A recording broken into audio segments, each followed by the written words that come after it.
मध्य प्रदेश की सियासत वाकई सागर में गागर जैसी स्थिति बनाती है, लेकिन सागर की सुर्खी विधानसभा की जो सूरत हाल है और जो सियासी तस्वीर है वो बड़ी दिलचस्प है। एमपी न्यूज की इस रिपोर्ट में आप सभी दर्शकों का बहुत बहुत स्वागत है। मैं हूं महेंद्र सिंह और आज हम आपको बताने वाले हैं कि कौन से सियासतदार का हेलीकॉप्टर आसमान में उड़ान भरने वाला है और आखिर कैसे सुर्खी की सुर्खियां अब पूरे मध्य प्रदेश की सियासत की दिशाओं को बदलने वाली है। दरअसल ये वही विधानसभा है जहां पर चेहरे तो पुराने हैं लेकिन राजनीतिक दल नए हैं। जी हां, जाहिर सी बात है, जब दल बदल की राजनीति का रंग पूरे हिंदुस्तान के दिल यानी कि मध्य प्रदेश पर चढ़ा है तो सुर्खी विधानसभा का सूरत हाल भला इससे कैसे प्रभावित नहीं होता। ये वही विधानसभा है जो कि निर्णायक भूमिका यहां पर निभाती आ रही है और एमपी के इस उपचुनावी रण में सुर्खी की चर्चाएं और सुर्खी की सुर्खियां चारों तरफ फैल रही हैं। दरअसल यहां पर बीजेपी से हैं मध्य प्रदेश की शिवराज सरकार के परिवहन मंत्री गोविंद सिंह राजपूत मैदान में,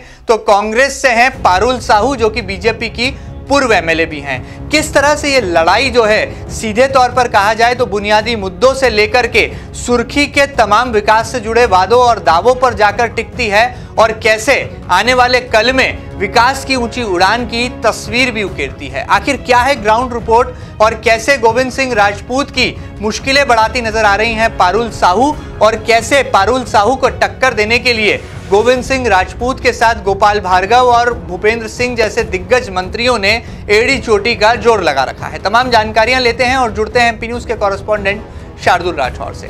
शार्दुल जी, क्या लगता है किस तरह से सियासी नब्ज जो है सुर्खी की यहां पर बदलती नजर आ रही है और पारुल साहू के साथ कांग्रेस का पंजा है तो गोविंद सिंह राजपूत के पास अब बीजेपी के कमल की ताकत है?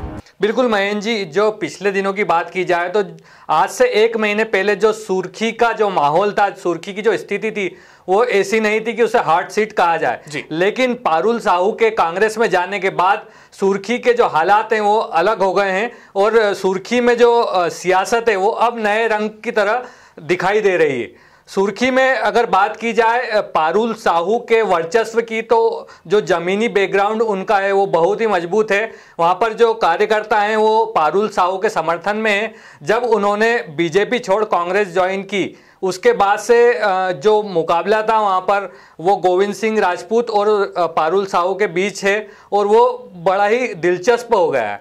पारुल साहू के कांग्रेस में जाने के बाद जो स्थिति वहाँ पर बन रही है, वहाँ के मतदाता जो हैं वो कहीं ना कहीं पारुल साहू के साथ दिखाई दे रहे हैं, क्योंकि कारण ये माना जा रहा है कि उसको विकास नेत्री के नाम से जाना जाता है। पिछले 5 साल जब वो विधायक रही 2013 के बाद, तब उन्होंने वहाँ पर कई विकास कार्य किए तो वहाँ के लोग उनको विकास नेत्री के नाम से जानते हैं। वहीं बात की जाए गोविंद सिंह राजपूत की तो गोविंद सिंह राजपूत कांग्रेस से बीजेपी में गए हैं और ये वही गोविंद सिंह राजपूत है जिसको 2013 में पारुल साहू ने बीजेपी में रहकर कांग्रेस के गोविंद सिंह राजपूत को चुनाव हराया था। लेकिन अब परिस्थितियां बदल चुकी है। जिस तरह से क्रिकेट के मैदान में दर्शक वही रहते हैं, खिलाड़ी वही रहते हैं, लेकिन जो खिलाड़ी रहते हैं उनकी टीमें बदल जाती है। कहीं ना कहीं वही नज़ारा अब जो सुर्खी विधानसभा है वहाँ देखने को मिल रहा है। वहाँ पर आज देखें जो सियासी मैदान है उसमें खिलाड़ी वही है यानी कि पारुल साहू और गोविंद सिंह राजपूत, लेकिन उन्होंने अपनी पार्टियां बदल ली है। जिस तरह से क्रिकेट के मैदान में 2 खिलाड़ी अपने टीमें बदलते हैं उस तरीके से खिलाड़ियों की तरह से इन नेताओं ने अपनी पार्टियां बदल ली है, लेकिन दर्शक यानी मतदाता आज भी वही है। तो अब ऐसे में ये देखना दिलचस्प होगा कि जो दर्शक है वो किसकी तरफ जाते हैं आने वाले समय में और किसको अपना नेता चुनते हैं। दूसरी तरफ मैं आपको बताना चाहूँगा कि जिस तरह से आईपीएल मैच में 2 दिग्गज खिलाड़ी को एक टीम में ले लिया जाता है या एक टीम से दूसरी टीम में वो जाते हैं, तो वो मैच बड़ा ही दिलचस्प हो जाता है। उसी तरह से दोनों ही नेता अगर देखा जाए तो एक ताकतवर नेता के रूप में जाने जाते हैं, एक तरफ मंत्री हैं तो दूसरी तरफ विकास नेत्री पारुल साहू है। ऐसे में जो दोनों के बीच आने वाले समय में मुकाबला होगा उपचुनाव का, वो बड़ा ही दिलचस्प और देखने लायक होगा। बिल्कुल, यहाँ पर दर्शकों को यह भी बता दें कि तकरीबन 2,15,000 मतदाताओं वाली सुर्खी विधानसभा की सियासी तस्वीर बड़ी दिलचस्प है। यहाँ पर जब जब कोई दिग्गज नेता मैदान में होता है तो जनता बड़ी सूझबूझ के साथ अपना फैसला सुनाती है।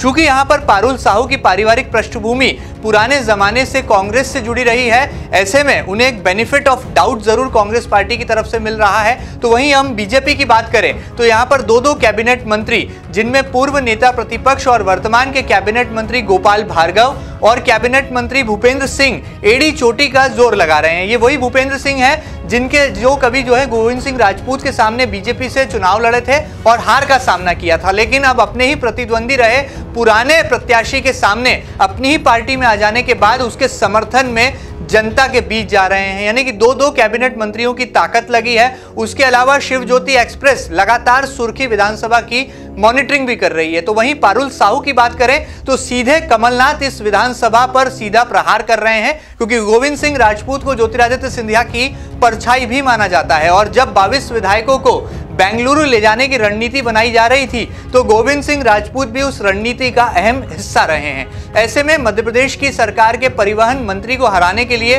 पूरी कांग्रेस पार्टी मैदान में आ गई है। एक तरह से कहा जाए तो गलत नहीं होगा।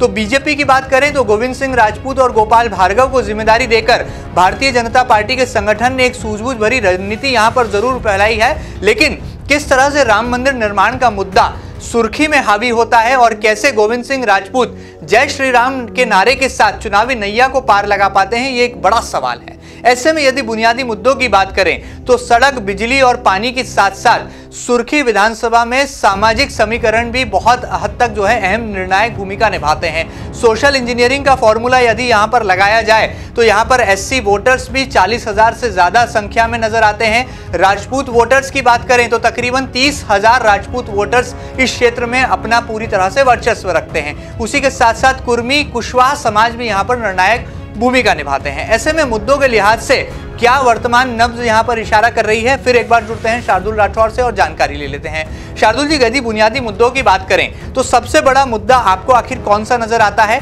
क्या ये टक्कर चेहरों की टक्कर है या इसमें कहीं मुद्दों का तड़का भी आपको दिखाई देता है? बिल्कुल महेंद्र जी, मुद्दों का तड़का तो यहाँ पर है ही, लेकिन सबसे बड़ी जो टक्कर है वो चेहरों की टक्कर है। क्योंकि आने वाले दिनों में जब जो उपचुनाव की घड़ियां नजदीक आ रही है, ऐसे में वहां पर जो सबसे बड़ा मुद्दा अभी सामने आ रहा है वो है बगावत का मुद्दा।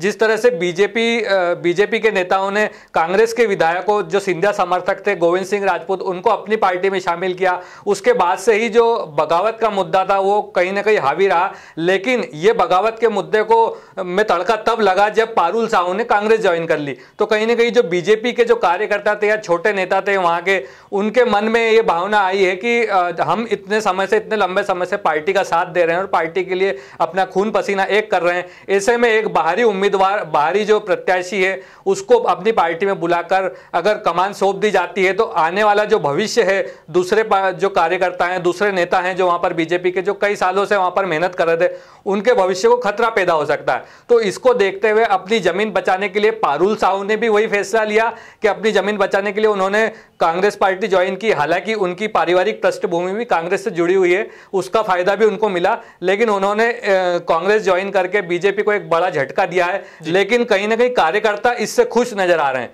तो इसका फायदा उसको मिल सकता है। लेकिन यहां बात की जाए बीजेपी की, तो बीजेपी में जो इनके प्रभारी बनाए गए हैं वह चुनाव जीतने को लेकर भूपेंद्र सिंह, वो उनकी भूमिका बड़ी महत्वपूर्ण तरीके से देखने को मिल सकती है, क्योंकि अब उनके जिम्मे ही है पारुल साहू और इनके बीच का जो मुकाबला होगा गोविंद सिंह राजपूत का, उसमें बीजेपी को जीत दिलाना उनके हाथ में होगा। चलिए, कोई फर्क नहीं अलबत्ता, क्योंकि एमपी की राजनीति में दल बदल है कि रुकने का नाम नहीं ले रहा। और ये दल बदल केवल बीजेपी पर इसके आरोप नहीं लग रहे, बल्कि कांग्रेस पार्टी भी इससे अछूती नहीं है। बहरहाल दल बदल का रंग कई विधानसभाओं पर चढ़ा है। जब खुद की पार्टी में उपयुक्त चेहरा नहीं मिला तो दूसरे की पार्टी से उपयुक्त चेहरा लाकर, यानी कि आयातित प्रत्याशी बनाकर चुनाव मैदान में उतार दिया गया। यानी कि दल बदल की राजनीति अब कहीं पीछे छूटी चली जा रही है। जिस रोड पर, जिस राह पर शिवराज और सिंधिया खड़े थे, अब वहीं पर आकर कमलनाथ और दिग्विजय भी खड़े नजर आ रहे हैं। ऐसे में सुर्खी का यह हेलीकॉप्टर कितनी ऊंची उड़ान भर पाता है और किससे जीत का झंडा यहां पर लहराता है, यह हमें आने वाले कल में पता चलेगा, क्योंकि 3 नवंबर को जब ईवीएम की मशीन में बटन दबेगा और जनता जो कि बड़ी नादान है लेकिन सूझबूझ भरा फैसला जब जब लेती है तो गंभीर हो जाती है, वो क्या फैसला सुनाती है, इसकी तस्वीर हमें 10 नवंबर को साफ हो जाएगी। और सुर्खी का भविष्य आखिर किसके हाथों में, किसके कंधों पर सौंपा जाएगा, इसका फैसला भी सामने आ जाएगा। एमपी न्यूज की इस स्पेशल रिपोर्ट में फिलहाल इतना ही। सियासत के सागर में और कौन से हैं गागर, ये हम आप तक पहुंचाते रहेंगे और हर तस्वीर आप तक बताएंगे। चुनावी खबरें यानी कि एमपी न्यूज, लगातार बने रहें आपके अपने न्यूज चैनल एमपी न्यूज के साथ। फिलहाल दीजिए इजाजत, नमस्कार।